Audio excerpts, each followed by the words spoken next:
देवरानी जेठानी पे अब दहेज केस नहीं चलेगा, तो ये कहाँ लिखा, तो ये लिख दिया जजमेंट के अंदर, जो कि अभी का है 1 मई 2026 का है। अगर हस्बैंड वाइफ का आपसी झगड़ा है और आपसी झगड़े के चलते अगर वाइफ ने अपने हस्बैंड के ऊपर दहेज का केस लगवा दिया और साथ में पूरे परिवार को भी अगर फंसवा दिया, तो परिवार जो है, परिवार के ऊपर दहेज केस नहीं चलेगा जी, जब तक उस वाइफ के पास में ठोस सबूत नहीं है तब तक। मैं आपको स्टार्टिंग से दिखा देता हूं मैटर क्या है। यहाँ पे ये 482 के तहत में याचिका आई है इस मामले को क्वेश्चन करवाने के लिए कि भैया एक जो देवरानी जेठानी है भैया, उनको जो है इस केस में पार्टी बनाया गया। कौन से केस में? 498 में, 406 में, 323 में और 4 और 6 के तहत में इसमें संज्ञान लिया गया है।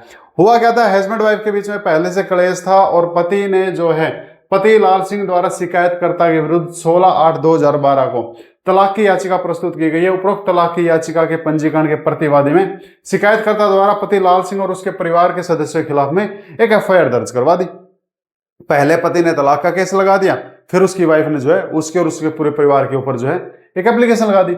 मामले की जांच के बाद पुलिस ने केवल पति लाल सिंह पर ही क्या बनाया, चार्जशीट बनाई। यानी कि उसने जो आरोप बताई, मार पिटाई हुई, दहेज मांगा गया है, तो वो सिर्फ उसने पति के ऊपर लगाया पुलिस वालों ने। अब उससे वो पत्नी फिर नाराज होगी। याचिकाकर्ता और अन्य सहआरोपी व्यक्तियों की संलिप्तता साबित नहीं हुई, इसलिए उनके विरुद्ध जो है कोई भी फाइनल रिपोर्ट दर्ज जो है नहीं की गई। विद्वान वकील ने आगे प्रस्तुत किया कि पति लाल सिंह के खिलाफ मुकदमा आगे बढ़ा। इन कार्रवाई के दौरान शिकायतकर्ता द्वारा याचिकाकर्ता के साथ साथ उसके पति और ससुराल वालों के खिलाफ संज्ञान लेने के लिए 319 की एप्लीकेशन लगा दी। पत्नी का कहना है कि पूरा परिवार इन्वॉल्व है, लेकिन पुलिस ने इंक्वायरी में देखा कि भैया पूरा परिवार इन्वॉल्व नहीं है, सिर्फ पति के ऊपर मैटर चलेगा। फिर उसने 319 की एप्लीकेशन लगा दी। जैसे उसने 319 की एप्लीकेशन लगाई, उस 319 की एप्लीकेशन को खारिज कर दिया और 319 की एप्लीकेशन को खारिज कर दिया तो उसने क्या लगा दी, पुनरीक्षण याचिका लगा दी। पुनरीक्षण याचिका के आदेश के माध्यम से नए सिरे से निर्णय नए लेके भेज दिया।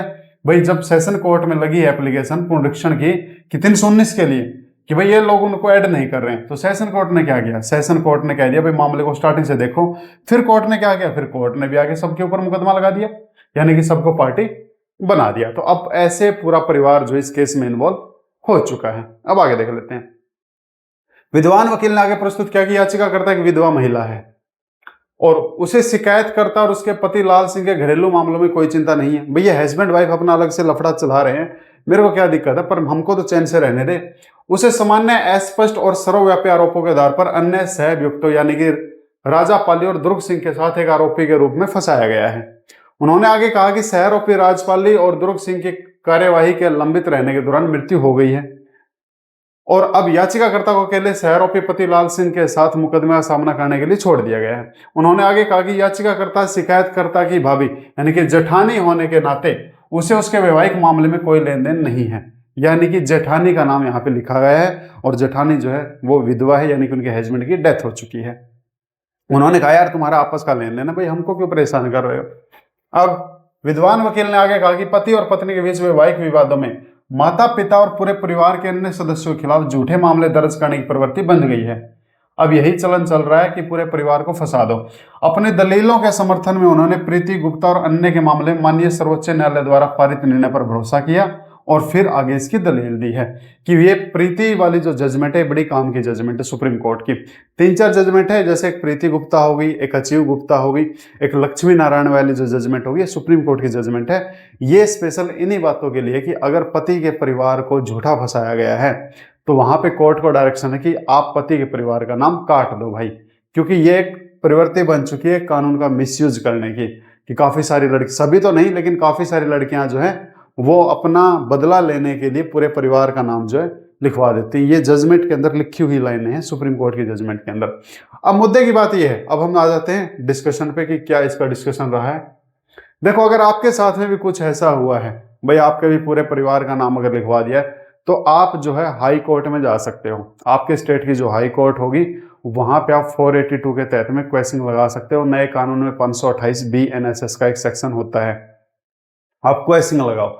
लेकिन आपको लग रहा है कि हाई कोर्ट जाना तो थोड़ा दूर का काम भी है, थोड़ा खर्चीला भी है, तो उसके लिए एक अल्टरनेटिव और है। जैसे ही कोर्ट में आपकी चार्जशीट पेश हो जाती है, चार्जशीट के बाद में आप जो है उसी कोर्ट में डिस्चार्ज एप्लीकेशन भी लगा सकते हो। ये चार्जशीट के बाद लगेगी। चार्जशीट के बाद में जैसे आप रिप्लाई बनाओगे अपनी चार्जशीट का, तो आप जो है उसके साथ में एक डिस्चार्ज एप्लीकेशन भी दे सकते हो जी। डिस्चार्ज एप्लीकेशन में जैसे कि पति और उसके परिवार का नाम है, तो आप कोर्ट को बता सकते हो कि परिवार कैसे इन्वॉल्व नहीं है, या परिवार के खिलाफ जो आरोप लगे गए हैं वो स्पष्ट नहीं लगाए गए, बिना सबूत के लगाए गए हैं। ऐसे में अगर आपके परिवार का नाम भी कट जाता है उसी कोर्ट में जहां केस चल रहा है डिस्चार्ज एप्लीकेशन में, तो भी आपकी ये सोच लो कि आधी जीत आपकी हो चुकी है। वैसे तो डिस्चार्ज एप्लीकेशन सबको निकालने के लिए होती है, लेकिन हम मान के चलते हैं परिवार का नाम भी कट गया तो एक हस्बैंड पे से काफी सारा बर्डन कम हो जाता है। भी चलो परिवार तो फ्री हुआ। आप ऐसा भी कर सकते हो। देखो, अपने ससुराल में रह रही प्रीति गुप्ता के मामले में माननीय सर्वोच्च न्यायालय ने आईपीसी धारा 498 के तहत अधिकांश शिकायतों में कहा है कि तुच्छ मुद्दों पर पल की गर्मी में शिकायतकर्ता तिरछे इरादों के साथ पति के सभी सदस्यों, यहां तक कि उस व्यक्ति की नकल करता है जो पति के साथ दुरुस्त संबंध में है। यानी कि प्रीति गुप्ता की वाली सुप्रीम कोर्ट की जजमेंट में कहा है कि भाई यहाँ पत्नी जो है ना वो क्या करती है, जो पति के साथ में एक अच्छे संबंध में होता है ना उसका नाम भी लिखवा देती है। बोला ये तो मरेगा मरेगा, साथ में उसको मरवाऊंगे। याचिका करता शिकायत करता यानी कि जेठानी की, यह जेठानी होने के नाते शिकायत करता और उसके पति के घरेलू मामले में कोई सरोकार नहीं रखती है, और उससे शिकायत करता जो भाभी के साथ पति या ससुराल वालों द्वारा की गई दहेज की किसी मांग या इसके कोई लाभ नहीं होगा। यानी कि जो जेठानी है उसका नाम लिखवाने से इसको कोई लाभ नहीं होगा। और अगर वो जेठानी एक मौके के लिए दहेज मांग भी लेती है कि भैया तुम दहेज लेके आओ, तो दहेज लेके आओ तो वो देवरानी जो दहेज लेके आएगी किसके लिए काम आएगा? उसके पति के लिए काम आएगा, जेठानी को तो काम नहीं आएगा। अगर जेठानी ने दहेज मांग भी लिया और उसके खिलाफ सबूत भी है, मान के चलते हैं, तो उसको तो दहेज काम ही नहीं आएगा, तो वो क्यों मांगेगी? दहेज तो उसके पति को काम आएगा या ज्यादा ज्यादा सास ससुर को काम आएगा, जेठानी को तो कोई काम आएगा नहीं। इस तथ्य को देखते हुए याचिकाकर्ता को यह दिखाने के लिए कोई विशिष्ट प्रत्यक्ष कार्य नहीं सौंपा गया कि उसने दहेज की मांग की है और किस तरह उसके साथ में उसको दुर्व्यवहार किया है, कैसे उसको परेशान किया है और दहेज में उससे क्या क्या चीजें मांगी। ऐसी कोई संभावना या कोई नकदी है, कोई दहेज वस्तु कुछ भी हासिल नहीं होगा। तो ऐसा कोई भी चीजें जो है इस मामले से स्पष्ट नहीं होता है, इसलिए उसने किसी भी तरह का उत्पीड़न उसके साथ में नहीं किया है। और फिर कोर्ट क्या करती है, कोर्ट इस मामले को रद्द कर देती है और भैया उसके खिलाफ जो मामला था उसको जो है रद्द कर देती है। किसको रद्द कर देती है? जेठानी के ऊपर जो मैटर चल रहा था 498 का, जो मुकदमे लगे थे, उनको भी रद्द कर देती है। और आगे जो है भाई उसके ऊपर किसी भी तरह, देखो फलाने आदेश को भी रद्द किया जाता है और रद्द कर दिया जाता है, परिणाम स्वरूप इस मैटर को जो है रद्द कर दिया जाता है। ठीक है, इसकी याचिका स्वीकार कर ली जाती है, जेठानी का नाम जो है केस से कट जाता है। तो अगर आपके साथ में भी ऐसा है, कई बार वाइफ क्या करती है, दोस्तों का नाम लिखवा देती है, गर्लफ्रेंड का नाम लिखवा देती है, दूर के रिश्तेदारों का, मामा मौसी फूफा का, इनके ऊपर केस नहीं चलता है। ठीक है, क्योंकि यहाँ पे कोर्ट का नजरिया यही होता है कि भैया रिश्तेदार, जीजा मान लो, जीजा का नाम लिखवा दिया, बोला जीजा दहेज मांग के करेगा ही क्या, उसका थोड़ी काम आएगा, तो मांगेगा ही क्यों। तो ज्यादा से ज्यादा केस जो चलता है वो चलता है सास ससुर पे और हस्बैंड के ऊपर, सिर्फ 3 लोगों पे, और सास ससुर का नाम भी कोर्ट जो है काट देती है। तो मुकदमा सिर्फ दहेज केस का हस्बैंड पे चलता है। इनका नाम कैसे कटवा सकते हो? या तो डिस्चार्ज एप्लीकेशन लगा लो या फिर क्वेश्चन आप लगा लो हाई कोर्ट में। उम्मीद करूंगा ये जानकारी आपको अच्छी लगी होगी। अच्छी लगी आप इसको लाइक कर लें, शेयर कर लें, सब्सक्राइब जरूर कर लें। Thank you.